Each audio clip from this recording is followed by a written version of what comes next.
All right, welcome back to the LX3. Oh, no. Wrong name. We changed that. Welcome back to the Everybody podcast. Today we have a special guest all the way from Jamaica, Mr. Adrian Roden. Introduce yourself, my brother. Hi guys, I'm Adrian Roden. I'm a Jamaican studying biology pre-med at Alabama A&M University. Shout out to all of you guys. I'm gonna give the Bulldogs intro. Hey, I could Always take you gotta far. represent. Right? I could take you far for real. So we actually started off the podcast before we started recording. So let's back chat. We'll just start with all the topics that we were already talking about there. So let's start with the first one. Polygamy. Mm-hmm. What do you think about polygamy? I think it's a little bit more justified than monogamy in some sense.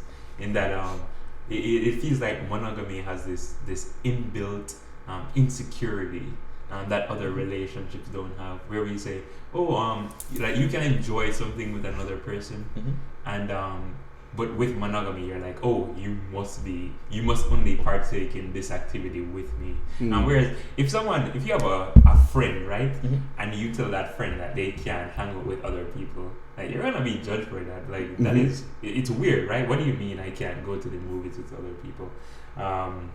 And if you're not in a committed relationship, it's okay to have relations with many people. But once you're in a relationship, and there are other things in a relationship other than sex, then you must only do that form of relationship with one person.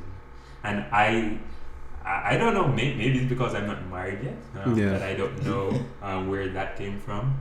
Maybe I'll understand more someday. But I personally, the only reason why I wouldn't engage in it is because I know that I can take it. Yeah. But the thing is, I see that as an insecurity thing, like a personal flaw in myself that is possibly overcomable if society didn't teach us that this is the way how it is as of recently.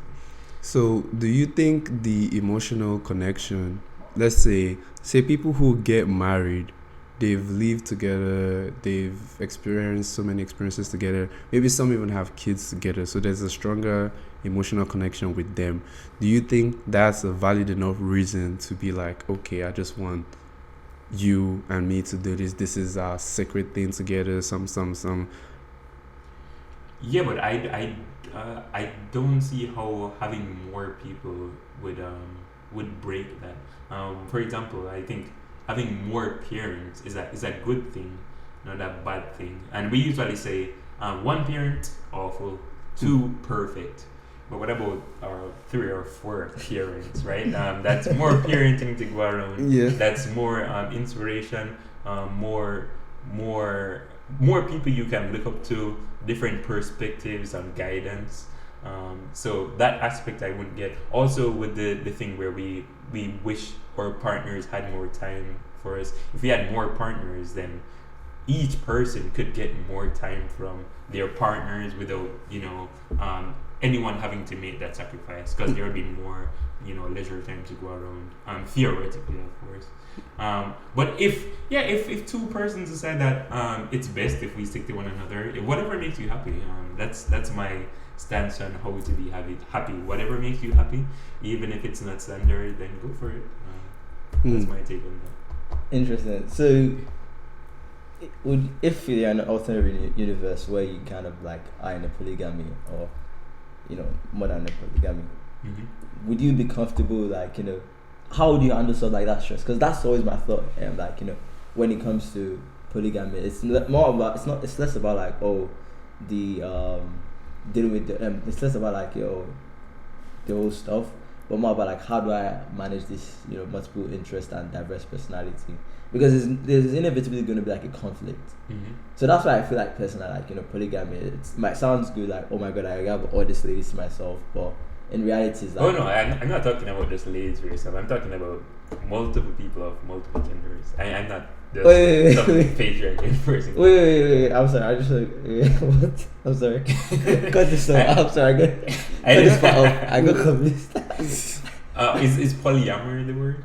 Or is I it think polygamy? I'm not sure. Somebody has to look up like the difference Wait, between wait, so wait. polyamory.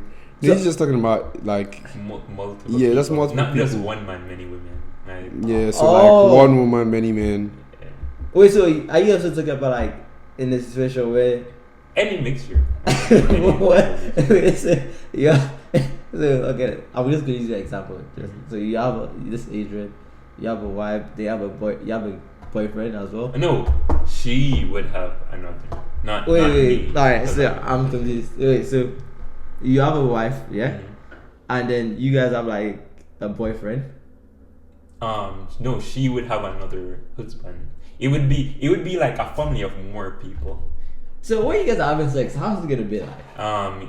You would have sex with the people you like. Because remember that relationships aren't like all about sex. Like they're Yeah. So if you're straight, then obviously you'd only have sex with people of the opposite gender, right? You don't necessarily have to be having threesomes and foursomes every night. Yeah. You just be whichever wife is available tonight that you feel like having sex with, you do that. Whichever husband that's available tonight that you feel like having sex with, you do that. If both and they're bi, then that's fine. If not, then that's fine. Whatever works. And I feel like the conflicting interesting it's probably a thing that we have with friendships that we deal with already. Like let's say you're in our friend group of 4 people and 3 of you really want to watch this movie. One person couldn't care less. You're like, let's make a compromise. Let's just go and watch this movie. Or you say, what do you want to do? Do we want to play pool today, or we want to go bowling? Maybe like 3 of us want to do pool, but we can do bowling some other time. So you make compromises and you just yeah, pretty much, and that's how you would solve those issues. Theoretically, of course, I wouldn't know. So would you do polygamy? Me personally, no. Oh no. Yeah, I can't. I'm not. I'm not secure enough to have my woman with other people like that. So I think this is something I also mentioned before we started. So the thing with polygamy is, if you think about African culture in general, Africans have been polygamous for the longest of time. Polygamy in African households only stopped 2 generations ago. So it stopped in our generation and our parents' generation. Because me and my friend were actually talking about this. It was yesterday. No, it was 2 days ago. So my grandpa from my mom's side is polygamous. So he has 2 wives. Yeah. So her dad's father is polygamous. Her mom's father is polygamous. So now that even what you mentioned, I just thought about it. It's not like it's going to be 3 of them together. So if the way it worked in my grandfather's house, I remember this. One day it was one person cooking. It was one wife cooking. So it could be my grandma cooking or my step grandma cooking. The next day, I don't know how they did it in bed, because obviously at that time I'm like, I wasn't even thinking. I was just there eating. I was like, who has the best food? I'm eating that today. I didn't really care about that. So now I try to think about polygamy in the point of view of the children, because we all know that most of the behaviors or traits that we exhibit now as we're older, we usually get them from our parents. Yeah. So if somebody who lived in a polygamous household and that's all they've known, would that now be like, okay, it's weird, or would that be normal to them and weird to you? I think it's gonna be normal to them. Yeah. So if they decide to go for polygamy, see, that's why I feel like a lot of things get very confusing, because honestly I just realized like it was just 2 generations ago. Yeah, you're right. So that means my grandparents' parents were polygamous, and their parents were polygamous, and their parents were polygamous, and their parents. So it was only until it got to my parents, and I don't know what happened. It's just like, you know what? No more 2 wives. That shit don't work. I don't know, but me personally, though, I won't. Yeah, I wouldn't. It's not for most people, I would say. But I think, as I was saying, what I think stopped the prevalence of polygamy, and I think what will happen in countries that still have it practiced is women's liberation, which is amazing, by the way, for those of you who don't think it is. I think with women being able to not being tied down by gender roles of like, oh, you're gonna grow up to be an amazing wife someday, and that's what you should strive for. Where they say you can be whatever you want, you can get educated, and you can make money just like men have been taught to do. Once women do that and they have bargaining power, then they can say, hey, I want a man to myself, and they now have the option to. So if you are a man looking to have two wives, and a woman is like we both bring equal things to the table, right? Then if she doesn't want that, then you're automatically off her list, right? And so that balancing there is what I think will kill the one man multiple woman type of polygamy or polyamory. I don't know if that's a word. Until maybe society becomes more progressive, and now you have more of a balancing act of multiple men, multiple women. So I think that will be killed off, the one man, multiple women, and then you will have more monogamy, and then eventually you may have multiple men, multiple women. That's how I see it going. You mentioned women liberation being one factor of reducing some polygamy.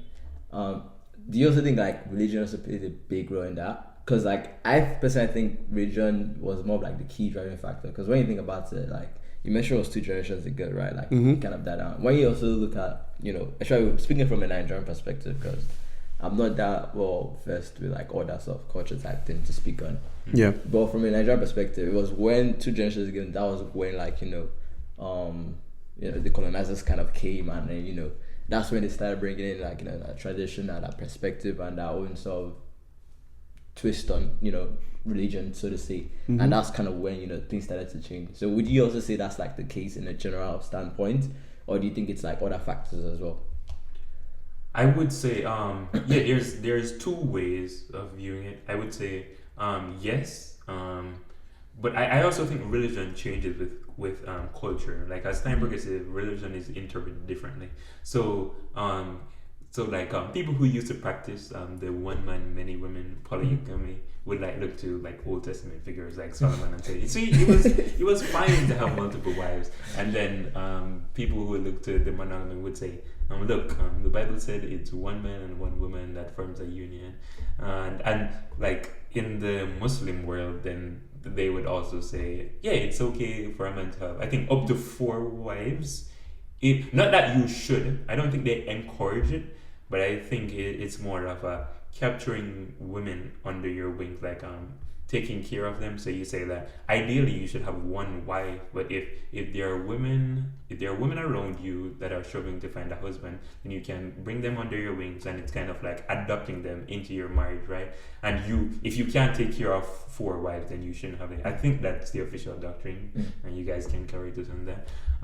So yeah, it's down to interpretation. I feel like a lot of our religious views, they come from within, and then we preach them as if it was taught to us. That's what I think about that. So it goes either way for me. Yeah, on that topic on religion, because I've recently been like questioning or like curious about like how religion has shaped society as we view it. Because when I think about it, like before the main thing, Christianity, Muslim, there were other things way before that, like you had Judaism, Zoroastrianism, whatever, and Hinduism, everything, and all of them, they always had like somebody who had like a revelation, or who had like an insight, and at that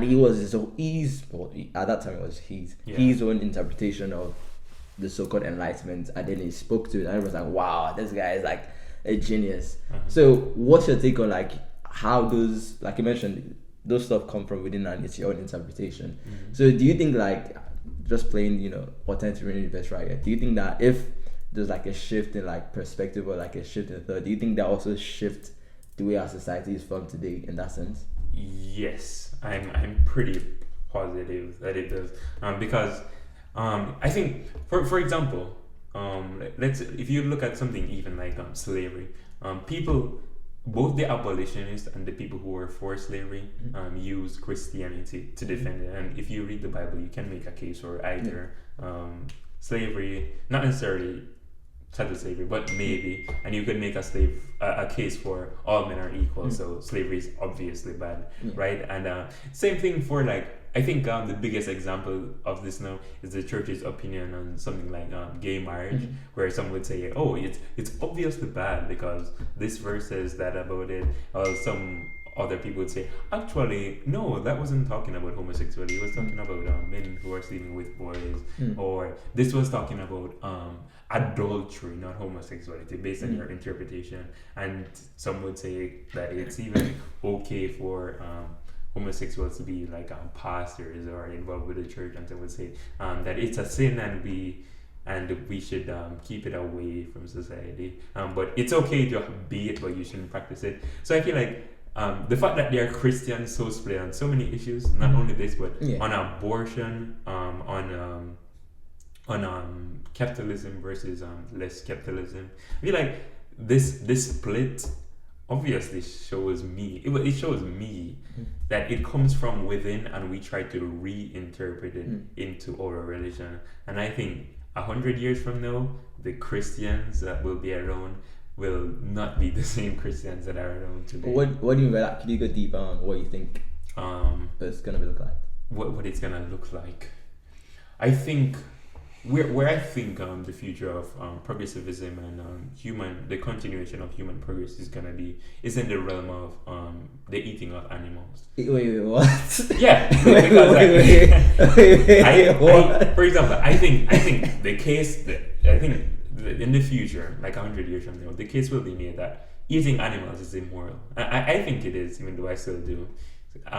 While some people will say, look, God gave us dominion over the rest of the world, and it's okay to do it because they are not our equals. And some will say, oh, but animals suffer, and you shouldn't cause unnecessary suffering in the world. And even there are possibly no scriptures right now that would tell you that eating animals is wrong, but I bet in the future someone will interpret some verse to say that, see, what he was actually talking about is that we should not harm animals. And if you go back to the original manuscripts, this word here that we used to represent this actually meant something like that, right? And that already happens in some cases. That's why you have, like, I think it's 40,000 denominations, because people disagree with these interpretations, right?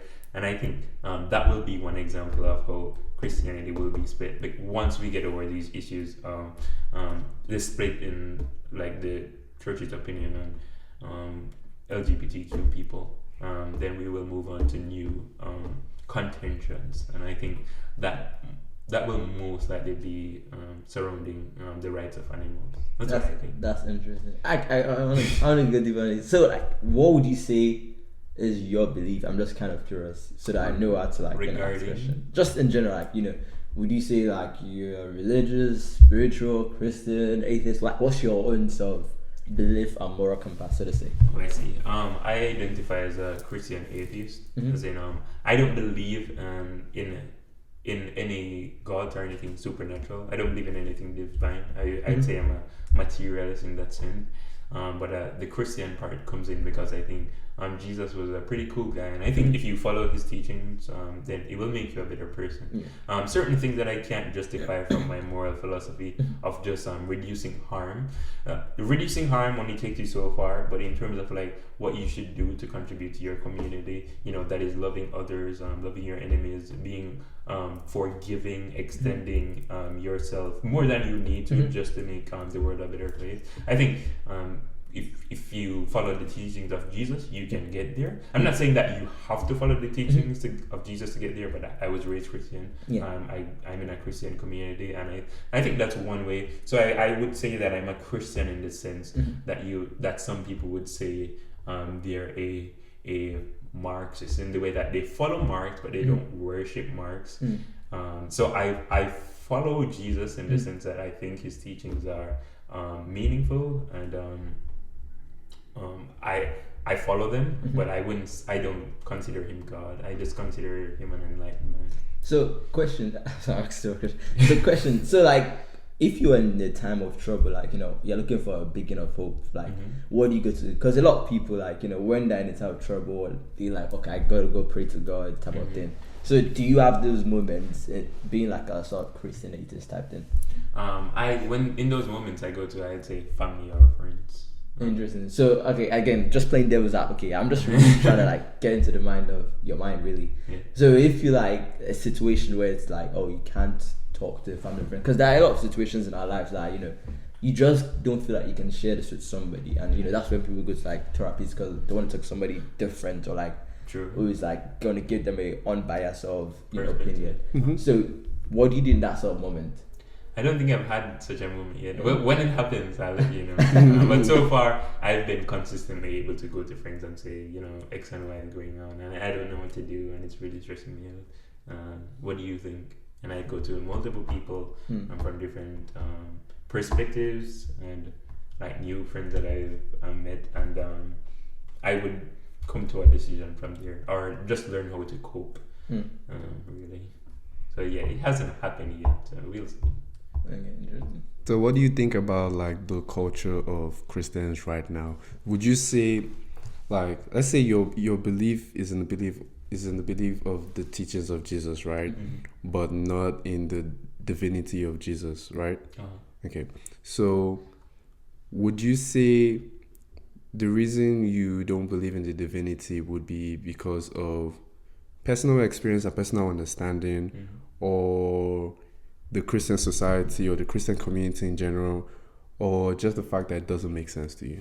I'd say the latter, that last one. I just haven't seen convincing evidence to believe that it is historically accurate. And even if there are some tidbits that are true, for example, I believe the common consensus on historians is that Jesus actually existed.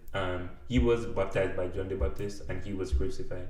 I believe these are facts in terms of history, as close you can get to facts. But there's a saying by Carl Sagan that extraordinary claims require extraordinary evidence. And so I would need a lot of evidence to believe that he was born of a virgin, and that he's the Son of God, and that he resurrected, and all of the things of the Old Testament, some of which I don't only go to say as I don't believe it happened, but I would say confidently that I know it didn't happen. Like the flood, for example. I'm pretty sure it didn't happen. But with my opinions on modern Christianity, in the past I used to be more edgy about it, where I would say it's bad and I hope religion would go away. But I think the church and the community there is something that we're losing. And unfortunately, once you leave, once you don't have that community anymore, you realize that we actually do need them. Because for example, you can of course hang with your friends and you can meet people around you, but I can't think of something that unifies people in like a geographic area, that like there's no real reason that I and like people from like Huntsville would need to hang out, really, unless like we're going to the same class or we're going to a cafeteria, and even then like we wouldn't socialize. But a church is an opportunity for you to network with people across various age ranges, and people you can learn from, people you can have something in common with that is deeply meaningful to you. Like, it's not shallow, it's not like you just enjoy a band together. It is something that drives your lives, and I think that's a very powerful and cool thing. And I think since the church is getting more progressive, where we are less dogmatic, when we hate less people because they're different from us, generally there's still a lot of homophobia, for example, in the church, but I think that will go away with the younger generations.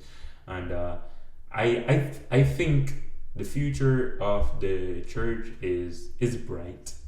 I hope it doesn't completely die. I just hope it keeps evolving to be more aligned with my values.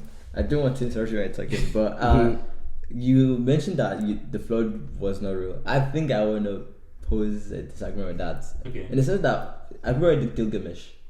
Epic of Gilgamesh. Yeah, Epic of Gilgamesh. It's kind of like the same story, but like, no, I won't think about it. And it will happen in the same sort of Mesopotamia era. So in my head, or in my perspective, it just seems like, like you mentioned, people see this story but perceive it differently. So in my head, it's like the Christian story as like, Noah and flood type of thing. and then the pagans kind of saw it as like the Epic of Gilgamesh. So in some contexts, like based on sort of both sides of the story, it could be real. That's kind of what I'm trying to pose, right? Because if you look at it from a historical standpoint, it's kind of the same timeline, really, and it's from the same era. So I think the flood was real, in my opinion, based on sort of those two perspectives. Oh, okay. Did I respond to that or not? Yeah, you can. I'd say I believe the Epic of Gilgamesh is older. What I think happens is society has always developed around rivers, right? So flood cultures is not only something you'll find in the Middle Eastern cultures. You'll find them in China. You'll find them even in the Americas, which was completely separated, even though China was separated at that time. So because people built society around rivers for agricultural reasons and water is a key to life. Obviously, flooding happens sometimes, and myths would develop around there where you would add in the context of God. So yes, there was local flooding. There was probably a story of a guy building a boat to save the local wildlife. But in terms of a global flood, there's a much larger burden of proof there. And what we see is that the time when the flood was said to happen, it's either 4,000 years ago or 6,000 years ago. I think it's 4,000. There are civilizations that existed. The global flood happened, and they continued existing. Like there wasn't a pause. For example, there wasn't a pause in it wouldn't be America at the time, but the New World, North America, South America. There wasn't a pause in their culture where they were existing and then they stopped existing, and then this new people came over. So like around the world, there wasn't this big pause around when the flood was supposed to happen. So it seemed like people kept living, and what you would expect if there was a flood and then a repopulation is that they would have American culture like the Aztecs and the Mayas, and then they would stop existing because they got flooded. And then you would have the Hebrews, because Noah's family would be repopulating the earth. But that never happened. It seemed to not affect other cultures around the world. That's I would say that they didn't die. That is an interesting perspective, honestly. It actually does make sense. Another thing I actually questioned was the part about animals. So, because in the Bible, he told us the amount of animals that he actually took. So, what happened to how did the new animals come into place? Evolution. Unfortunately, it's not fast enough. I mean, it could happen over millions of years, but not for those. Yeah, so I think it was today. I was like, I never saw anything about koalas in the Bible. Where did that man come from? Because they wanted. Who wrote? That was written by Moses, because Moses wrote the Pentateuch. Because they wanted Moses. Is it Moses to write all the animals? I mean, not to write all the animals. It was just something that made me question, okay, so where did these animals come from? Yeah, that's a good point too. When you look at marsupials, for example, pretty much all marsupials live in Australia, and I think maybe one or two live in North America. Right? If you believe in tectonic plate theory or continental drift, then it would make sense if you had a marsupial animal on this continent that broke off, and then it evolved into kangaroos and wombats and all these animals with pouches, right? And weird mammals like that. And then because there wasn't a way for them to cross back into mainland Asia, then they would be concentrated in this region, right? But if the flood story did happen, then the marsupials would have to migrate from Africa across the Indian Ocean. And then after the flood happened, they would have to migrate back to only Australia, and they would have to leave no trace of this migration of this one type of animal. And fossils are rare, but you'd expect at least some evidence that these animals only existed in one place, and then they existed along this route, and then they went back to this one place. So you have an interesting understanding of religion, especially Christianity and everything. So would you say there was ever a time where you were curious about other religions? Maybe did you ever try out the ideologies of maybe Islam or Buddhism or Hinduism? No, actually. I was raised Christian, and the gripes that I had with the divine aspects of it were not something unique to Christianity. Like it wasn't. I had a problem with the specific teachings of the Bible, but I still believe in a God that cares about us. It was that I struggle to believe in a God that is powerful and cares about that. So that takes care of the three Abrahamic religions, I think, Christianity, Islam, Judaism. And in terms of Hinduism and Buddhism and other Eastern religions, I never really looked into them. I mean, I've learned about Buddhism, and I think I'm slightly inspired by it in how I look at the meaning of life, and you know how they say, and just a little philosophies that I garnered from it. Then I could say that yeah, this makes sense, but I haven't dove like deep into it as I have since I was raised Christian and I studied some of the Bible. So yeah, there might be room for me over there, but for social reasons, I still think I would stick to Christianity myself.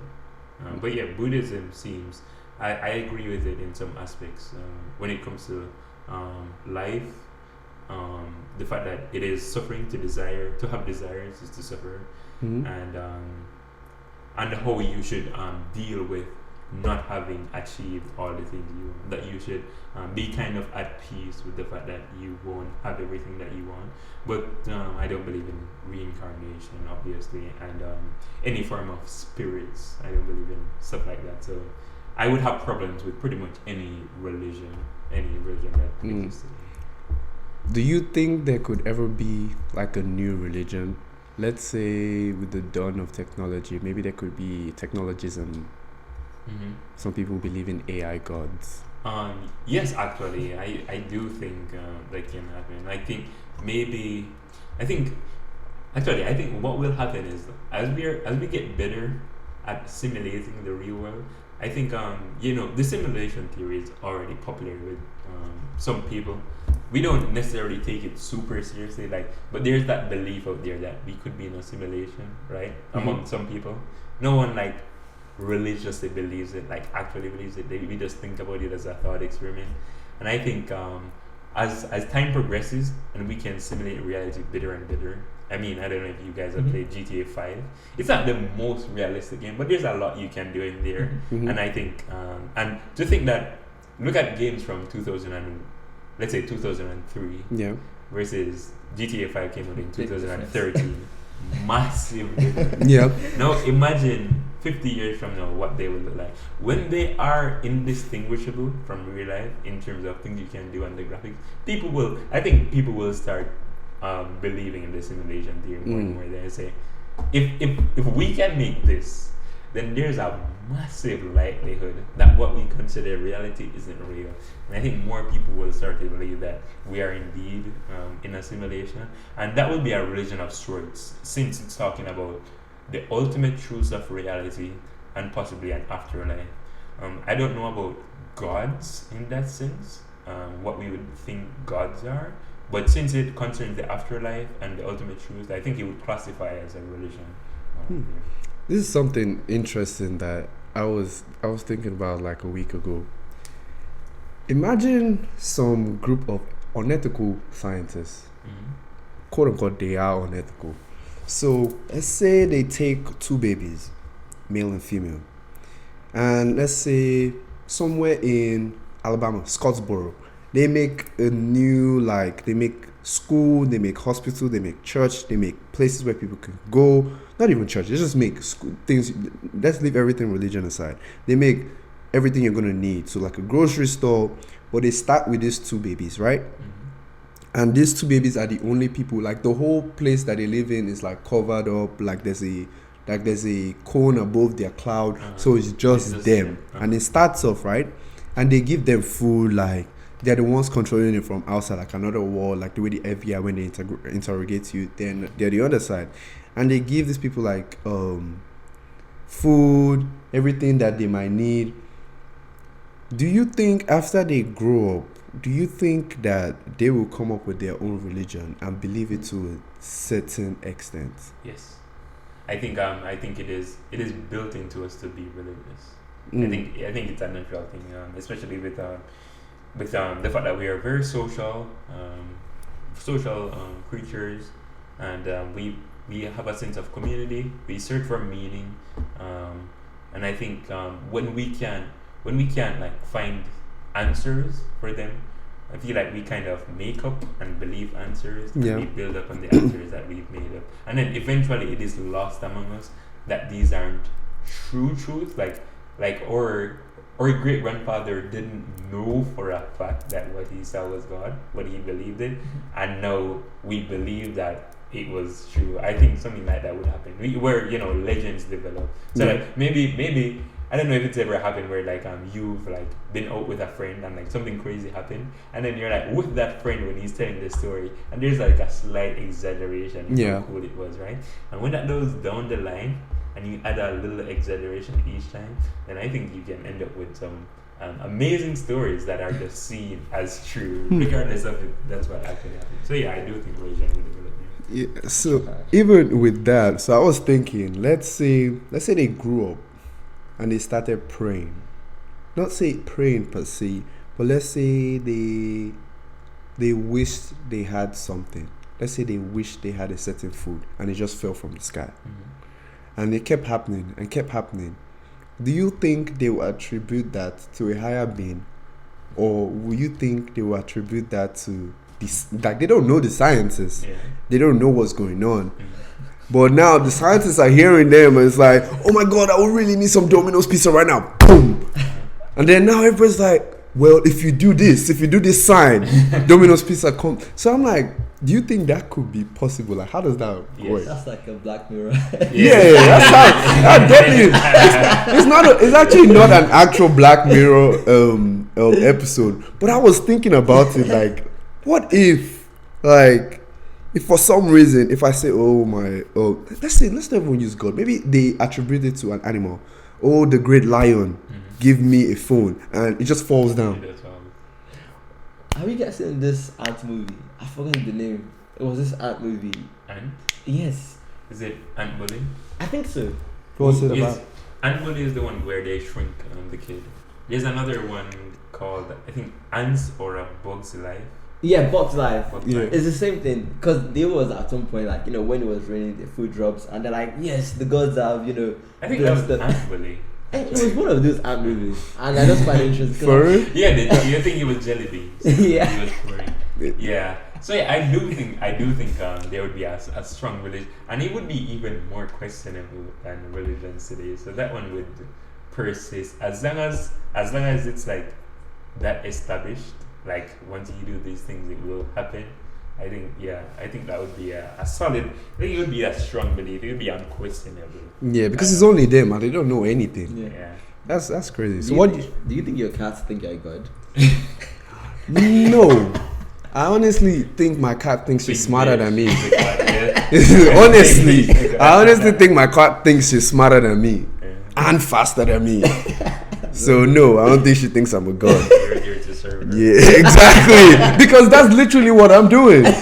I'm the one putting out food, putting out water. Let's go shower you. So I'm the slave here. If we're being honest. So what do you think about ChatGPT? I think CS people should be concerned if you guys weren't already scared because of the layoffs and all. Yeah. I personally, I like automation and the fact that it will make life easier for people. We will have to do less redundant tasks. But I do have this big fear that under our current system of capitalism, that it won't necessarily mean a good thing because of who controls like the money, so we will look at it and say like, oh, we won't have to work anymore because robots will be automating everything that we do, right? So then it comes to you like, okay, so if you won't have a job anymore, where will you get money? Then you say, oh, universal basic income, and then you think like, how much UBI do you think you'll be getting? And I think the answer to that is we will get just enough to keep us satisfied, but not enough to make us happy. And I think currently we have like different classes throughout society. Where you have like you have like lower class, lower middle class, upper middle class, wealthy, and then you have the top 1%, right? I think as more and more jobs get replaced, you won't have these strata, right? You'll just have billionaires and the people on UBI. and I think with this 2-layer structure where you have a lot of people on UBI and very few people who own the means of production, I think what will happen then is that people will not be happy, and I think right there is where capitalism will end. With either everyone dying. What?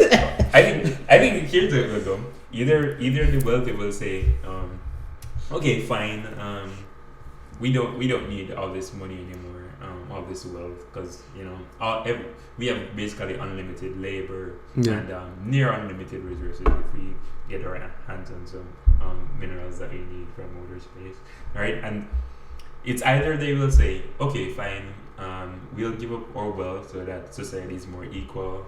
It's no longer this 2-class thing.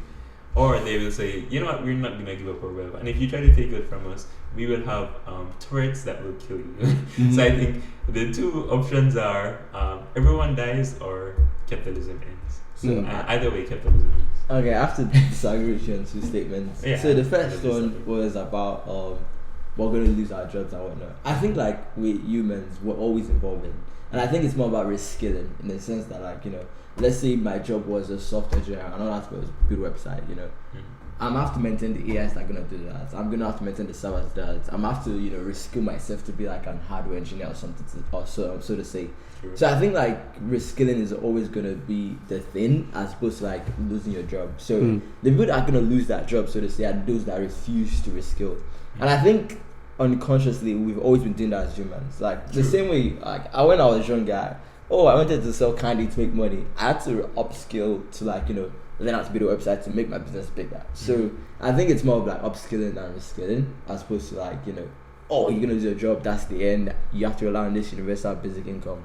Now, to your point on universal basic income, I don't think that's actually gonna work. In the sense that when you look at capitalism is, a lot of people hate it. It's needed and it's a blessing in my opinion because it gives you that freedom to sort of control your sort of destiny and control how much you can achieve.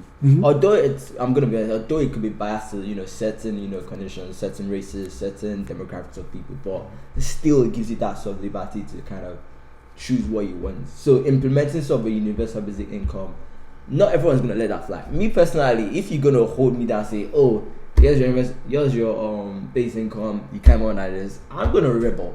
And when you think about it in society where they have a lot of big wealth inequality, there's always some sort of conflict at one point.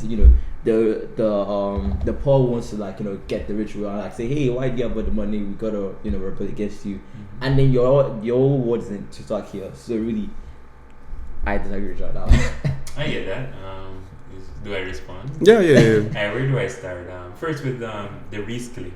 Yes, that will be the option for most people. But what will happen is that I think a third to a half of people will get shaved off every time there is such an innovation. So yes, your job will move from doing the actual programming to maintaining the AI, and then there will be an AI to maintain that AI. So each time there's this level of automation, some people won't be able to reskill. Yeah. Some will, and those people will be paid even more, because even with we have jobs like in fast food or stuff like that. If those get automated, then we have less people working in fast food and more people maintaining and people instead maintaining the machines that work in fast food, right? But it's always gonna be less people maintaining those machines than the people being replaced. Otherwise, you wouldn't have automation in the first place. Because what you try to do as a businessman, regardless of the system, is that you try to reduce your costs, right? Yeah. So if you're gonna say, oh, let's bring in 5 machines, but we still need to hire 5 people, then you're gonna say, you know what, scrap the 5 machines, we don't need that. Yeah. But if you say, if we bring in 5 machines, we only need 1 person. That's 4 people losing their jobs. Or even if we only need 2 people, that's 3 people losing their jobs. And I don't think we will be able to adapt like we have over the past. Like we have been able to do this over the past, where a lot of people were farming, and then like factories came along, and then you were like, some things in farming are being automated, like even the cotton gin, stuff like that. So you have some automation there, but people move into other jobs, right? And you adapt. You move to working in the factories, and then we have less people working in the factories and more people working in corporate jobs. But I think this time it's different, which is kind of cringy because people have been saying that forever. This time it's different, and it's never really different. People still adapt, but I think this time is actually different with the fact that AI doesn't only like move stuff from place to place. It also thinks, and when you can replace jobs that are about thinking, I think like that's a whole different level, because that's what made us special all the time. We've always had machines that help us to move stuff faster or quicker, but we've never really made anything that made us think better until we started with computers. With AI, even thinking people, like we all know ChatGPT can code. It's not just an arm pushing something better, it can code. And I think that is gonna take, and I think it's gonna get better to where it's gonna learn how to repair itself, and even the people who are in charge of maintaining it will eventually lose their jobs there. That's what it is. So that much we're gonna have like a Terminator sequel. Maybe. See, I have a different perspective on that. Because AI, there are two different types of AI. There's narrow artificial intelligence and there's general artificial intelligence. General artificial intelligence is what people are scared about, where it takes over the world, it can think and everything. Narrow artificial intelligence is where it just does a specific task. So let's say the AI could wash dishes, whatever, or it could drive a car. That's what it's doing. It's doing a specific task. It's not like driving a car, washing dishes, doing this and doing that. That's what humans do. They do all of that together. That's what general AI would be. I feel like even with ChatGPT, although it's very remarkable the amount of things it can do, most of the things it can do are like systematic things, like things that have approaches, procedures, 1, 2, 3, 4, 5. So coding is always going to be procedure. Like there are different types of coding there, but basically, if you're going to build a website, the structure of building a website that you're going to write and I'm going to write and you're going to write is pretty much going to be the same. It could be in different languages. You could be using Java, C++, Python, but it's pretty much the same structure. And whatever the syntax I'm going to use for what part of the structure is going to be the same. So I don't think that should be something that should be scary yet. At least not at least yet. So many years. So yet, even with saying AI is thinking, I think is a stretch. Because thinking is not something that is like 1, 2, 3, 4. Yeah. Because thinking, you draw from your past experiences, you draw from what you so past experiences that you actually experienced,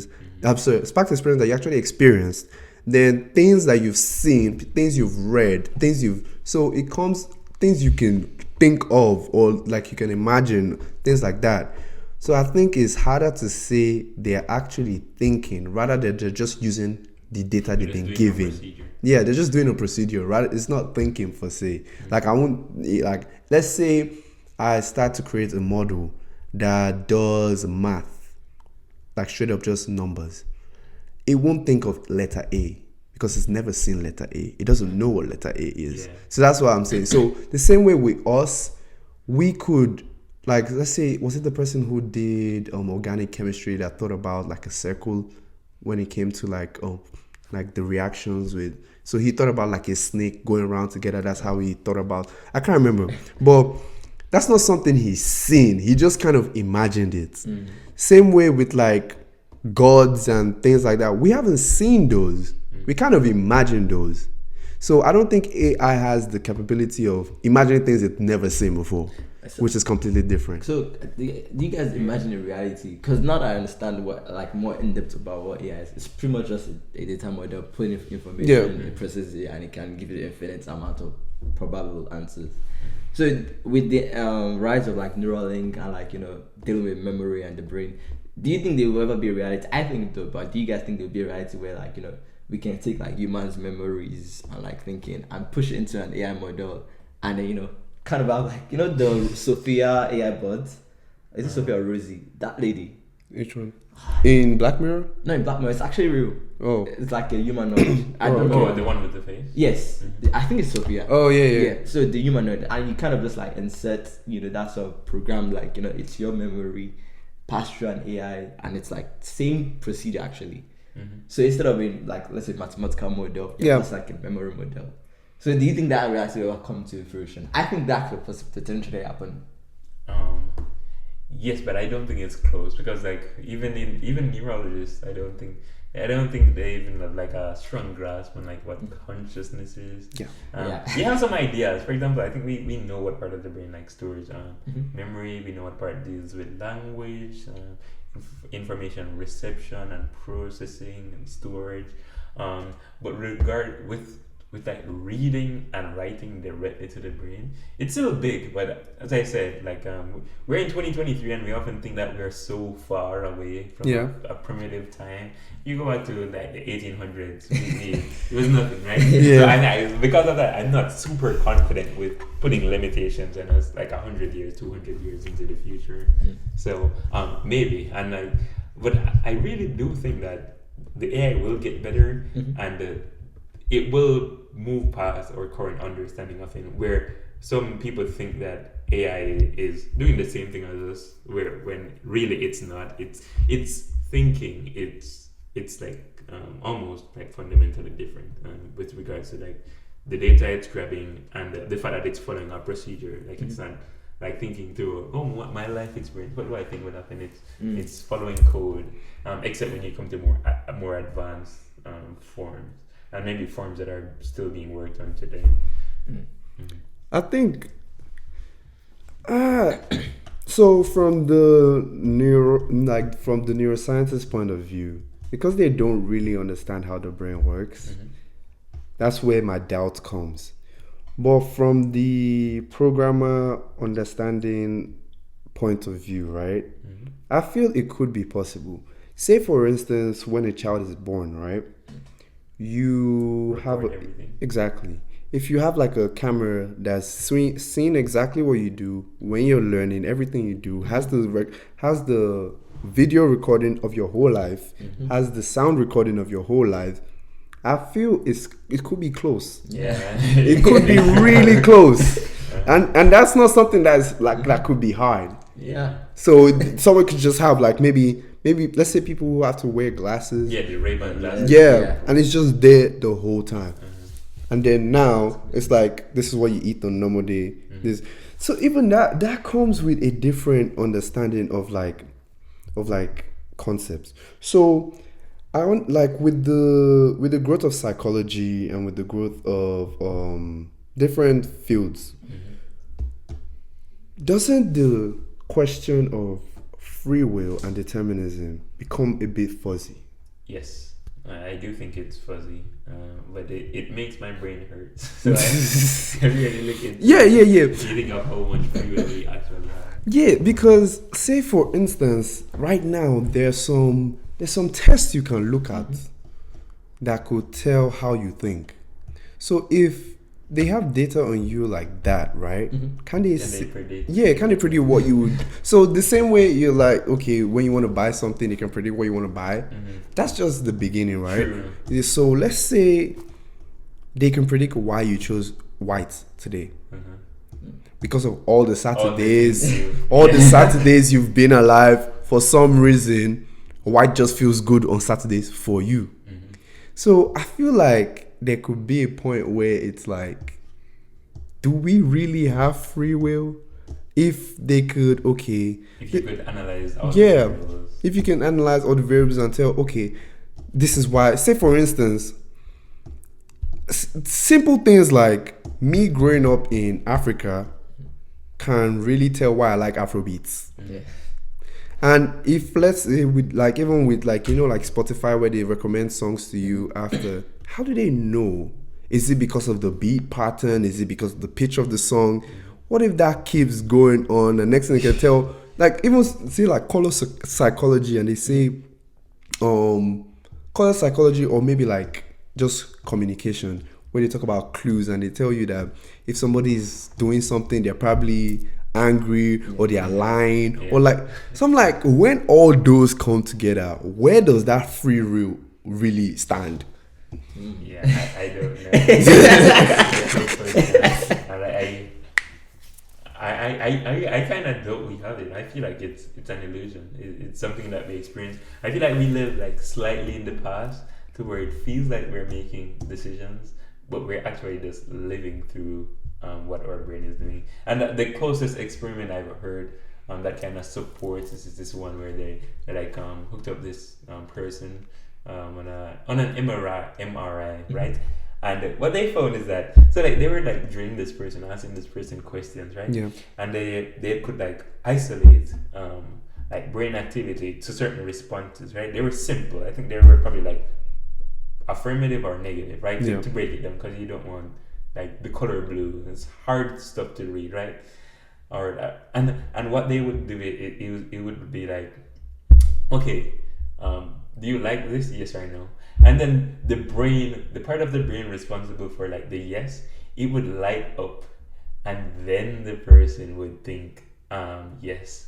So like what that tells you is that like a decision is made for you, and then you communicate it as if you're making the decision. But it could also just be basically like lag in like when it happens versus when you communicate it. True. So it's not, I wouldn't say that it's like groundbreaking where like this definitively proves it, but it does provide a little evidence that the choices that we think we made were made for us, and we are basically just communicating it as if we made it.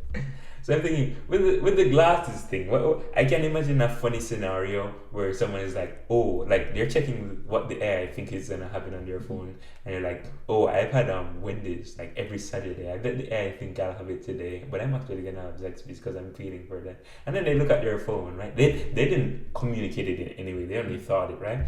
They look at their phone. And then the phone says, oh, I bet you want Zaxby's. And you're like, how did they know? And then they like drill it. And then they're like, well, you see, every Saturday you woke up at this particular time, right? And you had this particular type of eggs. But this morning, you had a little less black pepper in your eggs. And this correlates generally with the wanting of this flavor of chemical, which we find more in Zaxby's than in Wendy's. Also, you saw more of the color that is associated with the Zaxby's logo than the Wendy's logo, and because of that, we calculated that the probability that you would pick Zaxby's instead of Wendy's was 70%. So like you think that, oh, I'm gonna trick it today. But it analyzed way more than you did. Like they were subconscious things, and you think you're outsmarting it, but it saw them and it made that prediction. And every time it gets something right, it gets better at it. Yeah. And so I think that's what machine learning works, right? Every time it gets better based on what it has done. So I can see that happening, and I think that would be pretty funny. That'd be a funny outcome. Yeah. I don't think we're far. Nah, I don't think so. I don't think we're far. But I think it's gonna require like a lot of computing energy. True. I think that's the biggest issue with AI. It's not like, I think we've gone past the phase of like, okay, how do I write the code? How do I do like the data model? It's more about like, okay, how do we create these GPUs? How do you create like this big server maintenance and everything? Because it takes a lot of calculation, a lot of computing power. Yeah, so I think with that too, there's something interesting about just being a human. So there's this concept called the beginning of infinity, right? So with that concept, it basically means that once something starts, it always gets better regardless. So the same way before we didn't have enough memory to have like songs on our phone. Now it got better, right? And now we have more memory where we could do AI stuff like that.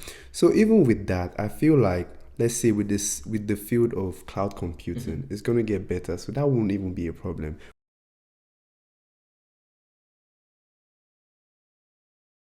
Okay, so man, it's been a great episode. Like the topics have gone from left, right, up, down, center, upside down. So we've definitely enjoyed it. So where can we find you? Me, you can find me on Alabama. And I knew that was coming. I just give the ladies your number or something. Not your number. Niggas gonna be texting you randomly. Maybe the Instagram. Camera is gonna get me. Yeah. Instagram or something. Just Adrian Road. Okay. There might be an underscore in there. So. Yeah. Well, once again, thank you for joining the Everybody podcast. My name is Kamsi Arinze. You can find me at DKamsi, and my name is Olashibomi Olakpo. You can find me at Olashibomi Olakpo.